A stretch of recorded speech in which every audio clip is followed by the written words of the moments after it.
Le 22 juillet 2022, le bureau du shérif du comté de Walton est contacté par l'unité de lutte contre les crimes informatiques au sujet d'une information que vient de leur transmettre le Centre national des enfants disparus.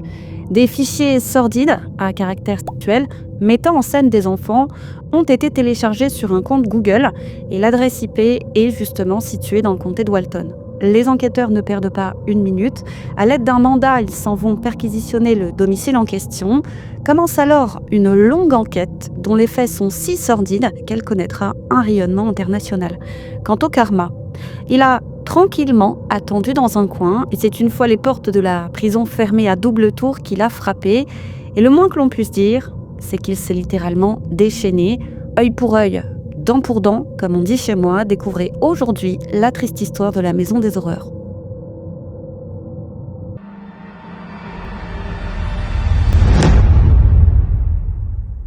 J'ai plongé dans un vortex, les amis. Au début, je pensais juste traiter d'une affaire dont le procès vient tout juste de se terminer et qui a fait beaucoup de bruit aux États-Unis. Mais je suis allée de découverte en découverte. Pour cette vidéo, en plus de mes recherches, j'ai utilisé 2 vidéos.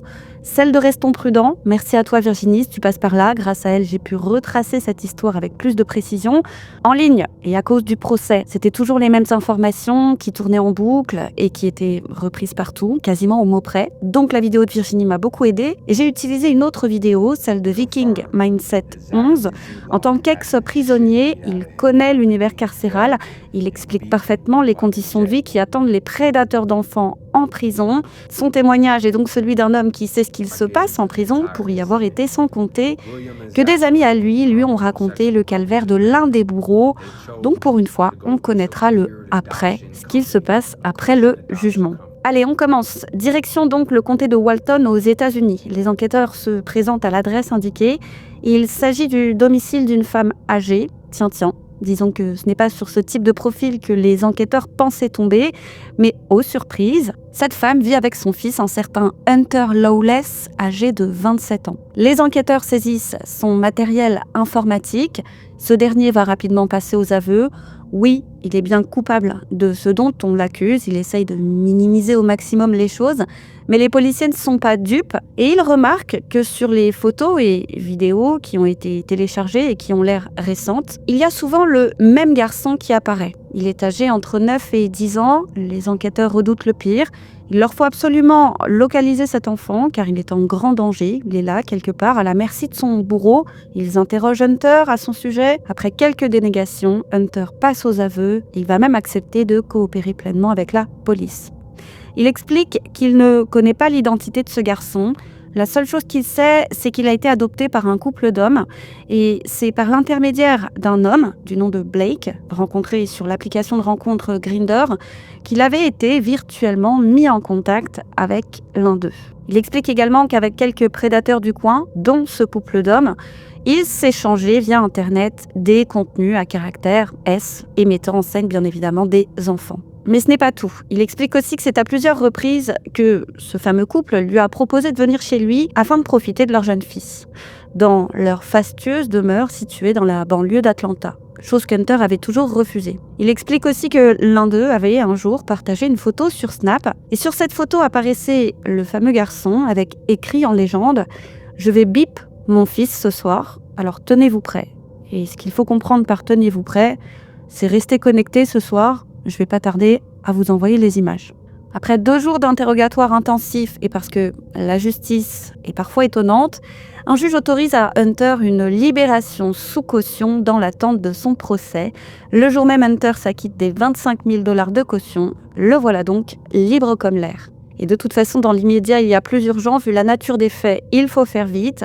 Il est impératif de retrouver cet enfant. Muni de la photo de son visage, les policiers vont faire le tour des écoles situées en banlieue d'Atlanta, là où a priori se situe le domicile de la famille, et ça va payer. Il est reconnu par le directeur d'une école qui fournit aussitôt aux enquêteurs son identité, celle de ses parents, ainsi que son adresse. Grâce à lui, les enquêteurs ont donc enfin l'identité du couple dont parlait Hunter. Il s'agit de William et Zachary Zullock, âgés respectivement de 34 et 36 ans. Ils sont mariés et ce qui va de suite alerter les enquêteurs, c'est que dans leur base de données, il est indiqué qu'ils ont adopté, il y a quelques années de cela, en novembre 2018, non pas un enfant, mais deux. Deux frères qui étaient âgés à l'époque de 5 et 7 ans. En découvrant ça, forcément, la question qui vient de suite à l'esprit des enquêteurs, c'est de savoir si le couple a adopté ces orphelins dans le but, de les abuser. Les enquêteurs découvrent qu'ils ont été adoptés auprès d'une agence chrétienne, la Bethany Christian Services, située à Watkinsville, agence désormais fermée, qui proposait à l'adoption des enfants handicapés ou ayant des besoins spéciaux et étant plus âgés que la moyenne. Mais ce n'est pas tout. Les enquêteurs découvrent que l'un des suspects, Zachary Zullock, a un casier judiciaire. Il est indiqué qu'il a fait l'objet d'une condamnation en 2011, alors qu'il était âgé de 24 ans. Il avait attiré chez lui un adolescent de 14 ans rencontré via Facebook et, profitant de sa vulnérabilité, il l'a violé et l'adolescent sous le choc avait immédiatement porté plainte, sans compter qu'il avait, en 2010, été interrogé dans le cadre d'une sombre affaire concernant un pédocriminel notoire qui n'était autre que le petit ami de Zachary à l'époque. Et tout ça, c'était 7 et 8 ans avant que Zachary n'ait été autorisé à adopter les deux frères. Alors une question se pose. Comment se fait-il que la Bethany Christian Services ait accepté le dossier d'une personne condamnée pour des faits d'agression sexuelle sur mineurs? Ça n'a pas de sens. En principe, le processus d'adoption est long, il est ultra sélectif, il faut montrer patte blanche à tout niveau.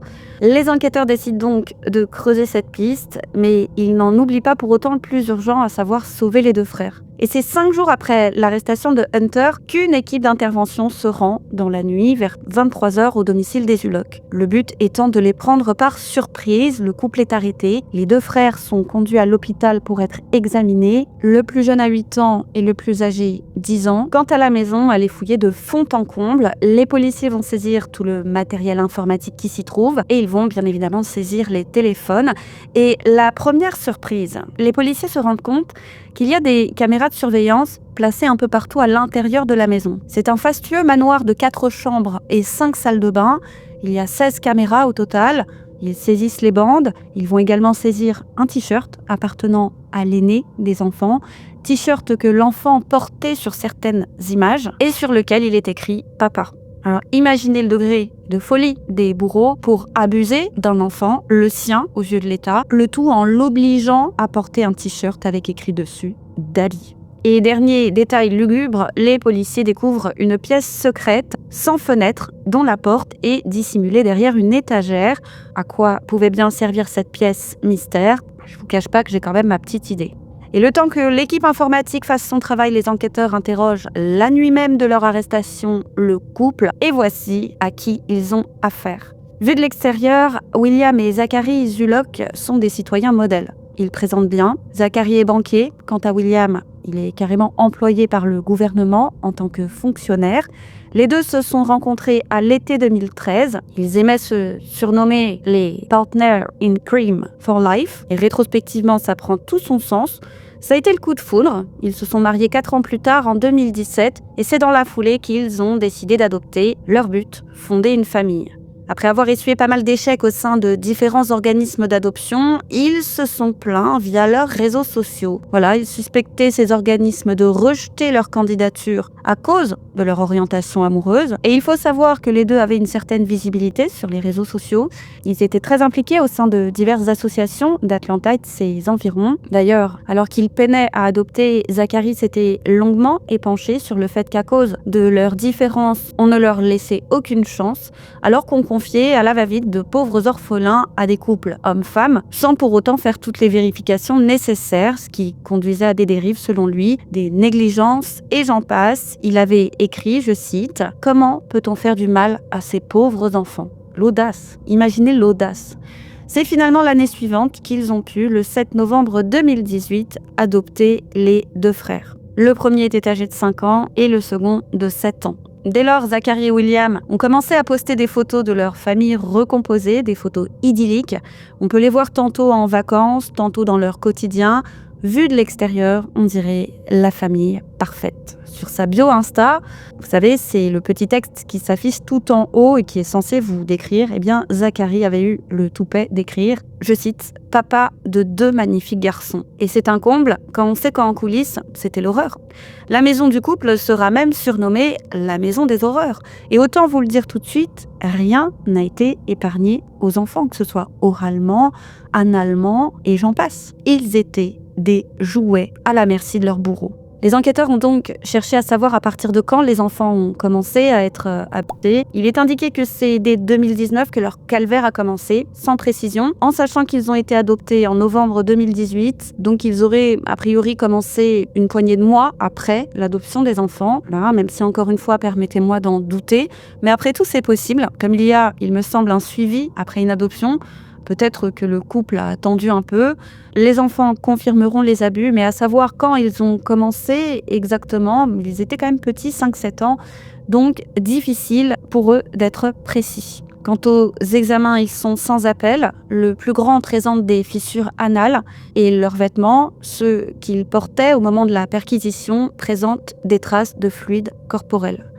C'est donc vraiment jusqu'au dernier jour que le couple leur a fait vivre l'horreur. Selon l'aîné, c'était même devenu une sorte de routine qui s'était accélérée durant la pandémie. Alors imaginez ces enfants, déjà ils n'ont pas eu de chance dans la vie. Je vous raconterai plus tard leur histoire. Et là ils se retrouvent confinés et pris au piège avec 2 tarés, 2 monstres. Et ils étaient bien évidemment régulièrement briefés sur le fait qu'il fallait garder tout ça secret et que c'était bien évidemment tout à fait normal. Et dites-vous que si les 2 frères ont très tôt été retirés à leurs parents, c'est à la suite de mauvais traitements et de négligence, leurs parents étant tous les 2 toxicomanes. Donc ces petits, avant d'arriver chez les Uloc, ils avaient déjà leur lot de traumas. C'est d'ailleurs pour ça qu'ils étaient considérés comme des enfants ayant des besoins spéciaux. C'est une double peine cruelle pour ces petits. Bref, les résultats des analyses informatiques révéleront l'horreur. En plus de télécharger des fichiers à caractère pédographique, les Uloc ont aussi filmé et envoyé des vidéos mettant en scène leurs propres enfants adoptifs. Inutile de vous faire un dessin. C'est aux 4 coins de la maison que les pauvres ont été filmés avec leurs bourreaux. Et c'est donc à ça que servaient les 16 caméras de surveillance. Les images témoignent du calvaire épouvantable qu'ont subi les enfants. Et encore une fois, jusqu'au dernier jour, comme en témoignent les toutes dernières images captées par les caméras de vidéosurveillance qui contenaient les 14 jours ayant précédé la perquisition. Donc ça devait être très répétitif et intensif. Quant au téléphone des bourreaux, c'est la même chose. Il y a une flopée de photos et de vidéos des petits. Quant aux historiques de navigation, c'est pas mieux. Et ils indiquent que les Uloc traînaient dans des forums pour détraquer, où ils racontaient leurs fantasmes les plus abjects. Le reste était réservé à leur réseau, on va appeler ça un réseau, constitué d'une 12aine d'hommes. Voilà, c'était 12 hommes du coin qui correspondaient ensemble via leur réseau. Les experts en informatique ont également trouvé dans le téléphone de Zacharie des échanges avec un certain Luis Viscaros Sanchez, ainsi qu'un autre homme faisant partie de leur réseau local, des échanges où Zacharie proposait les services des 2 frères. Et je ne connais pas la nature exacte des faits, je sais seulement que ce Luis a par la suite été condamné à 60 ans de prison, dont 15 fermes. Donc on n'est pas sur une petite infraction. Alors ça vous donne une idée de ce qu'il a pu faire à ces pauvres enfants. En attendant que l'enquête se poursuive, les Uloc sont écroués et vu la nature des faits, ils ne sont pas autorisés à bénéficier d'une libération sous caution. C'est direction la prison et les policiers ont du pain sur la planche. Ils doivent identifier les membres de ce réseau local. Ils doivent également enquêter sur le processus d'adoption des enfants, mais pas que.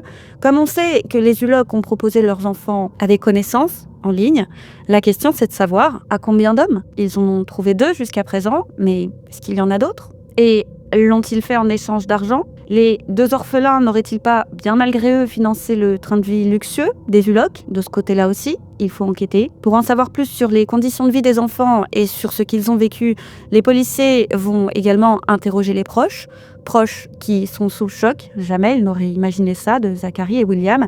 L'un d'eux va quand même témoigner avoir vu Zacharie gifler une fois l'un des garçons, mais une vraie patate. Et un autre parlera du type de punition qui était infligée aux enfants. Elle durait des heures pendant lesquelles ils étaient obligés de rester debout face à un mur. Et à quelques exceptions près, leurs amis et membres de leur famille couperont tout contact. Voilà. Ce qu'ils ont fait est impardonnable. Et voici donc ce qu'ont découvert les policiers après avoir enquêté davantage. Ils ont découvert que c'est dès le début des abus que le couple a commencé à se filmer. Et c'est presque aussitôt qu'ils ont commencé à vendre ces images sur le dark web. Ce qui explique peut-être le train de vie luxueux des Ulok. Sachez qu'avant d'accueillir les deux frères, le couple vivait dans une maison, disons, ordinaire. Et ce n'est qu'une poignée de mois après l'adoption des deux frères qu'ils se sont fait construire un fastueux manoir d'une valeur de 900 000 $. Et tout ça sans compter leurs vacances régulières aux quatre coins du globe, leurs 3 voitures haut de gamme, et j'en passe. Alors, les enquêteurs ont étudié les finances du couple afin de savoir si cette maison n'avait pas été financée par la vente des vidéos de leurs enfants. Eh bien, sachez qu'à ce sujet, les avis sont partagés. Dans la vidéo de Virginie, j'ai appris que Zachary, le banquier, touchait 65 000 $ par an, ce qui fait environ 5 400 $ par mois.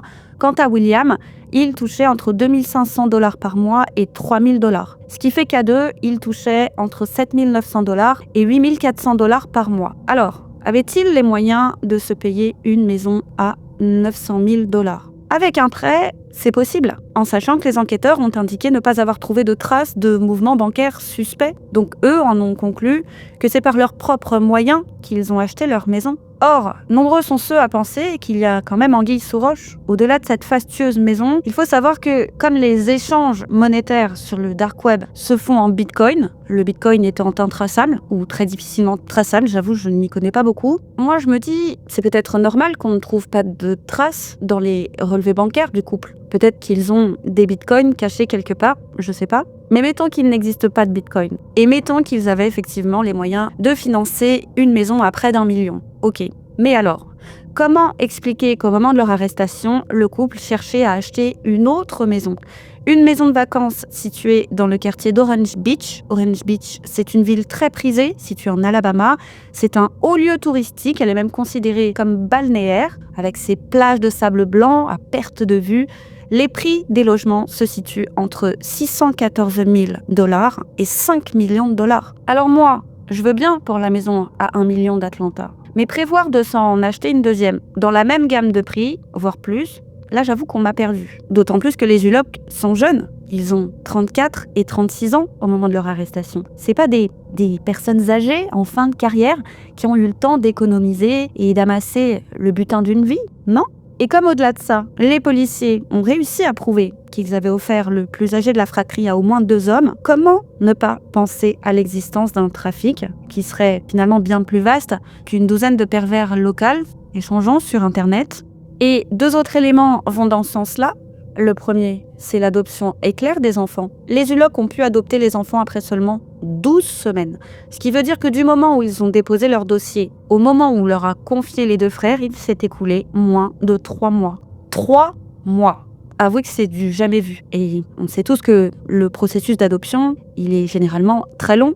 Avec beaucoup de chance, il peut durer 1 an, mais c'est souvent beaucoup plus long. Il y a des cas où ça dure 5, voire 6 ans. Et on peut imaginer que lorsque ça concerne des enfants ayant des séquelles traumatiques, qui ont donc des besoins spéciaux, le processus doit être encore plus long. Alors pourquoi, à la Bethany Christian Services, ils ont autant hâté les choses ? Ils n'ont même pas pris le temps de vérifier les casiers judiciaires du couple, sans compter que l'agence a fermé de manière précipitée 1 an et demi après l'adoption. Donc, est-ce que cette agence d'adoption n'était pas une sorte de vitrine cachant un trafic ? Et interrogés, les anciens responsables de la Bethany Christian Services ont admis qu'il y a eu des manquements et des lacunes dans le processus d'adoption. Mais voilà, ce sont des choses qui arrivent, fin de l'histoire. Et ce que je ne vous ai pas dit, c'est que les Ulok avaient même, en 2021, soit 1 an avant leur arrestation, entamé des démarches pour adopter un autre enfant. Et ce qu'ils voulaient, c'était adopter une fille. Pas un garçon, non, mais précisément une fille. Alors, pourquoi une fille ? Pour agrandir la famille ? Je ne pense pas. Comment ne pas imaginer qu'ils prévoyaient de l'utiliser comme ils utilisaient leur fils adoptif ? Elle aurait permis d'agrandir leur clientèle ? Ils ont choisi de passer par une agence d'adoption bizarre, une agence d'adoption chrétienne, et peu importe vos croyances. Mais on sait tous que si vous êtes vraiment chrétien, Et si vous vivez selon ces valeurs morales et éthiques, pourquoi donnerait-il des enfants à un couple homosexuel si c'est contre leurs croyances? Alors ok, peut-être qu'ils n'ont pas fait attention, mais attendez une minute. Ils ont pu obtenir ces enfants en moins de 12 semaines, ce qui est du jamais vu dans un service d'adoption. Mais attendez une minute. Zachary Zullock a été accusé d'agression en 2011 contre un mineur, il y a 10 ans, alors qu'il avait 24 ans. Les Zullock ont adopté leurs enfants par l'intermédiaire d'une agence d'adoption chrétienne pour les enfants ayant des besoins spéciaux qui n'a pas réussi à découvrir les signaux d'alarme concernant les antécédents du couple. Ils ont juste dit « Oh, il y a peut-être eu des lacunes ». Ouais, donc vous avez mis ces enfants dans la situation la plus vulnérable avec les personnes les plus démoniaques possibles. Non seulement vous n'avez pas compris qu'il était un prédateur sexuel, mais vous avez accéléré le processus d'adoption. Donc il y a quelque chose qui cloche. Les Zullock vivent désormais dans une grande maison, ce qui a soulevé quelques questions. Comment pouvaient-ils se permettre ça alors qu'ils travaillent tous les deux pour l'État avec un revenu combiné de 97 000 $ par an? C'est évident que non seulement ils utilisaient l'argent de l'exploitation de leurs enfants, de la vente de leurs enfants et du proxénétisme de leurs enfants pour acheter ces trucs, mais c'est plus profond que ça. Ce qu'ils ont découvert ici, c'est un réseau de pédophiles au plus haut niveau. Ces personnes étaient payées pour ressembler à la famille parfaite, pour publier toutes les belles vidéos pendant qu'ils se rendaient à l'agence d'adoption, une agence d'adoption chrétienne pour des enfants ayant des besoins spéciaux, qui, comme par hasard, a fait faillite 1 an ou 2 après qu'ils aient eu les enfants. Et ils sont passés d'une maison ordinaire de classe moyenne à une maison à 900 000 $, 3 mois après que les adoptions aient eu lieu. Une adoption moyenne, surtout quand il s'agit d'un couple homosexuel, vous savez, c'est comme ça. Ça peut prendre de 8 mois à 6 ans selon la situation. Ils ont réussi en 12 semaines. C'est un groupe de pédophiles. Je me moque de ce que les gens disent. On les a mis dans une fausse organisation qui avait des enfants qui venaient là-bas. Parce que si vous êtes un groupe chrétien, je sais que tout le monde a ses propres croyances, et peu importe les vôtres, tant que vous ne faites pas de mal aux enfants, aux femmes. Vous pouvez avoir une famille, vous pouvez faire ce que vous voulez. C'est l'Amérique. Mais il doit y avoir des lignes directrices. Il doit y avoir des règles. Et vous ne pouvez pas manquer une affaire de 2011 où le postulant a agressé sexuellement un garçon de 14 ans. Et quand les policiers sont partis parler aux détectives de cette affaire, ils étaient tous à la retraite. Il en restait qu'un en service. Il a dit « c'est qu'il y a quelque chose de bizarre. Je vais examiner la question ». Vous voyez, ils ont attendu un certain temps pour que tous les enquêteurs de l'époque soient à la retraite. Ensuite, ils sont allés dans une agence d'adoption et ils ont eu 2 enfants. Et l'agence ferme immédiatement. Et ils ont une maison de 900 000 $. Et ils allaient avoir un autre enfant, une autre fille, qui allait venir s'ajouter à leur collection de fils de démoniaques et maléfiques. C'est un réseau pédophile. Moi, je crois pas que ce soit une coïncidence. Je crois que c'est de la corruption. Mais ce n'est pas tout. Toujours dans la vidéo de Restons prudents, j'ai appris qu'une photo avait attiré l'attention. L'affaire, comme je vous le disais, avait fait grand bruit au moment de l'arrestation du couple, à l'échelle nationale, mais aussi internationale. Et des petits curieux s'étaient amusés à fouiller les réseaux sociaux des Bullock avant qu'ils ne soient définitivement supprimés. Et ils sont tombés sur cette publication Instagram. On peut voir Zachary posé devant un mur tapissé du logo de Domino's Pizza, avec en légende « En attendant les pizzas ». Et là, les aficionados du true crime me voient venir. Comment ne pas penser au Pizzagate? D'ailleurs, on va s'attarder 2 minutes sur le Pizzagate. Je me souviens qu'à l'époque, je m'étais intéressée à cette histoire. Et vous me connaissez, quand ça concerne les enfants, je suis inarrêtable. Ce sont les affaires qui m'intéressent le plus. C'est pas un hasard si la première vidéo de la chaîne concerne un enfant, en l'occurrence l'enfant dans la glacière. Et quelle ne fut pas Donc j'avais binché le sujet. Et quelle ne fut pas ma surprise d'apprendre que le Pizzagate avait été, de manière quasi officielle, relégué au rang de fake news. La page Wikipédia de cette affaire n'est même pas intitulée « Le Pizzagate » ou « L'affaire du Pizzagate ». Non, elle est intitulée « Théorie conspipi du Pizzagate », comme si c'était un fait. Et là, je suis désolée, mais je trouve ça hyper cavalier. C'est une affaire complexe qui présente des éléments tangibles. Et la moindre des choses, ce serait de laisser les gens se faire leur propre avis. Mais c'est toujours pareil quand ça concerne des enfants et des personnes haut placées. Très souvent, les choses sont glissées sous le tapis. Et si on n'arrive pas à glisser tout ça sous le tapis et que l'affaire fait du bruit, bim, c'est conspi. Voilà, c'est comme ça et pas autrement. Dès lors, on nous dit quoi penser, mais j'ai quand même un libre arbitre et je suis pas du tout influençable sur ce sujet quand ça concerne les enfants. On ne compte plus les affaires qui ont été étouffées, hein. Et j'ai tendance à me méfier quand les affaires sont comme ça brusquement poussées sous le tapis. On rappelle le début de l'affaire. Wikileaks avait fait fuiter des milliers de courriels hackés de John Podesta, qui était à l'époque le directeur de campagne d'Hillary Clinton. C'était 1 mois seulement avant les élections. Alors le timing n'est très certainement pas anodin. Le but était probablement d'entraver la campagne d'Hillary pour laisser le champ libre à son adversaire. Perso, je suis assez d'accord là-dessus, mais ces emails sont quand même suspicieux. Ce John Podesta utilisait par moments un langage codé. On parle d'un mec surdiplômé qui écrit des phrases bizarres qui n'ont a priori aucun sens et qui tournent autour de la cuisine. On a vu notamment pas mal d'échanges avec son frère. Et gardez bien à l'esprit que je vous parle des Podesta. Ils utilisaient des mots tels que pizza, cheese, hot dog, etc.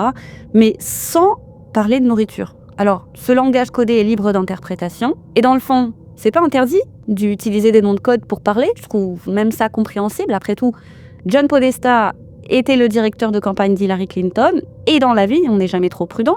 Preuve en est, il s'est fait hacker. Mais ce dont on est sûr, c'est que le cercle intime de Podesta utilisait parfois un langage codé. Il n'y a aucune preuve que ce langage codé concerne les enfants. Mais c'est quand même un bon indicateur. Pourquoi ? Qu'ont-ils à cacher ? Qu'y a-t-il de si terrible qui nécessite l'utilisation de noms de code ? Pourquoi des experts n'ont pas été mandatés par la justice pour décortiquer ce langage ? Non, rien. Ce sont des internautes qui ont tenté de le faire sur 4chan, sur Reddit. Et mais moi j'ai envie de dire, mais que fait la police ? C'était peut-être, je sais pas, un trafic d'organes dont il était question. Ou de drogue.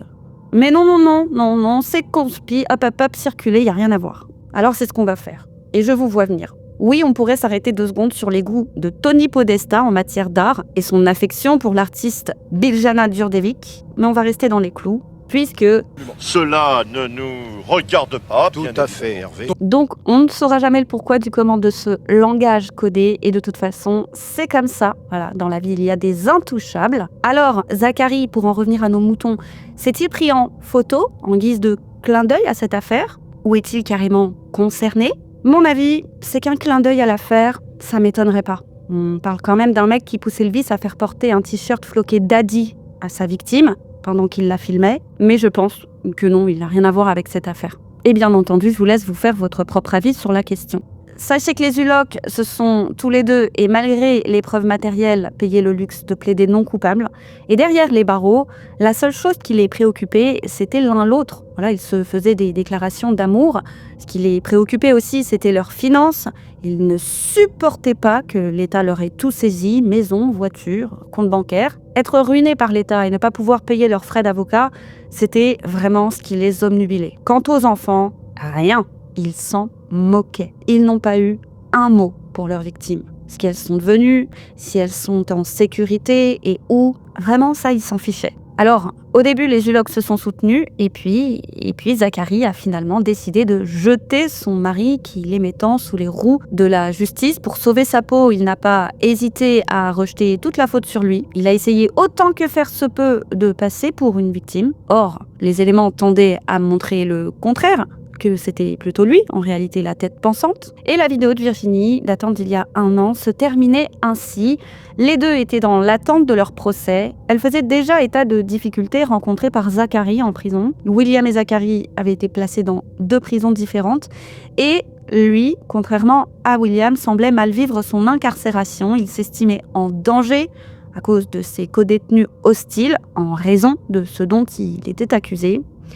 Et depuis, sachez qu'il s'en est passé des choses. Pour vous résumer les choses, les deux ont écopé de 100 ans de prison chacun, 100 ans incompressibles. C'était en décembre 2024, donc c'était récent. Le procureur Randy McKinley avait même déclaré « Ces 2 hommes ont commis des actes inimaginables. Ils ont véritablement créé une maison de l'horreur et ont placé leurs désirs extrêmement sombres au-dessus de tout et de tout le monde. » Voilà, la peine a été exemplaire vu le profil des victimes et le lien de parentalité qu'ils avaient avec les bourreaux. Aux yeux de la loi, ils étaient parents-enfants. Quant à Hunter, il a été condamné à 20 ans de prison, dont 12 fermes.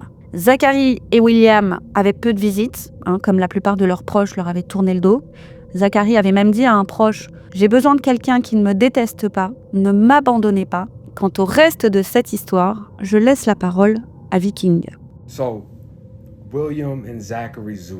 Il a été confirmé que Zachary Zullock s'est fait tabasser après avoir été drogué et battu alors qu'il se trouvait en prison. Eh bien, en discutant récemment avec quelqu'un, j'ai découvert que Zachary, le meneur, le chef d'orchestre, a non seulement été tabassé, mais il a été drogué à plusieurs reprises. Et ils lui ont fait subir les pires choses. En général, dans ces situations, une personne chercherait à payer quelqu'un pour qu'il assure sa protection. Et parce qu'il est homosexuel, il deviendra la petite amie, le petit ami de quelqu'un, bref, peu importe. Mais en prison, quand vous avez fait ce qu'il a fait à des petits-enfants, il n'y a pas de protection. Ils vont vous utiliser, abuser de vous. Là, vous allez complètement vous faire défoncer.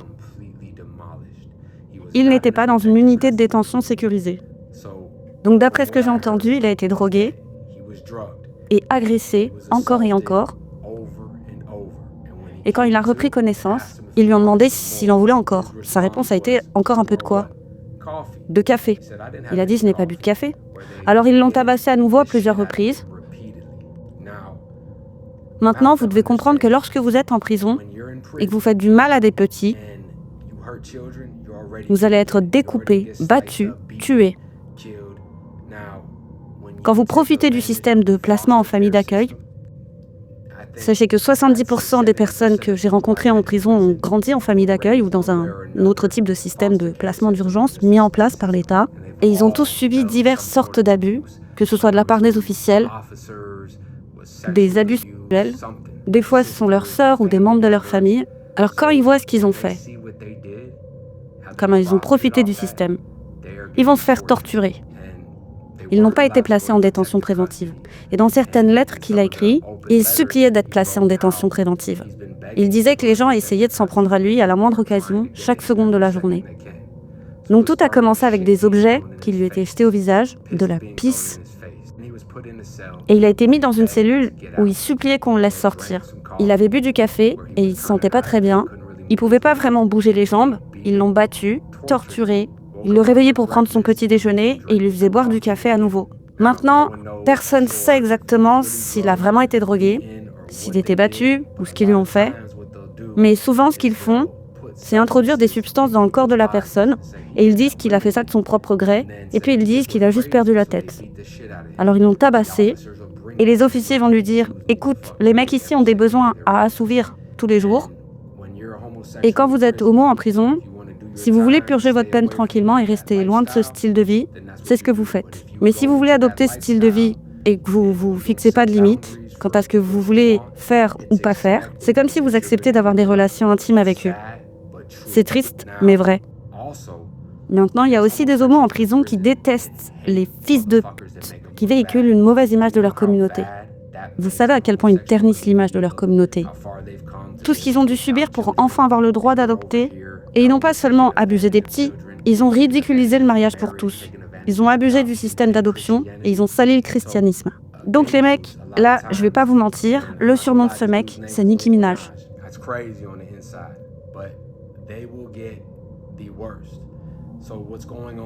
Donc ce qui se passe maintenant, c'est que partout où ils vont, ils se font taper dessus. On leur met des substances dans leur nourriture pour que lorsqu'ils courent chercher de l'aide auprès des officiers, couverts de leurs excréments, couverts de sang, après avoir été battus, le co-détenu va dire « Il a pris des drogues, il agissait de manière complètement folle, et je sais pas ce qu'il faisait, je sais pas pourquoi il agissait comme ça, je me suis juste défendu. » Et un autre va dire « On était amants. » C'est comme ça qu'ils font. Donc le reste de sa vie va être douloureux. Il va se faire torturer, mais c'est rien comparé à ce que ses enfants ont traversé. Dieu merci, ils sont sortis de là. J'espère qu'ils pourront obtenir une thérapie et avoir une vraie famille. Voilà, les amis. Je pense qu'il n'y a rien à ajouter. Viking a tout dit. N'hésitez pas à nous dire en commentaire ce que vous avez pensé de tout ça, à liker la vidéo si notre travail vous a plu. et à vous abonner si ce n'est pas déjà fait. Quant à moi, je vous dis à très vite sur YouCrime pour une autre triste histoire, les amis.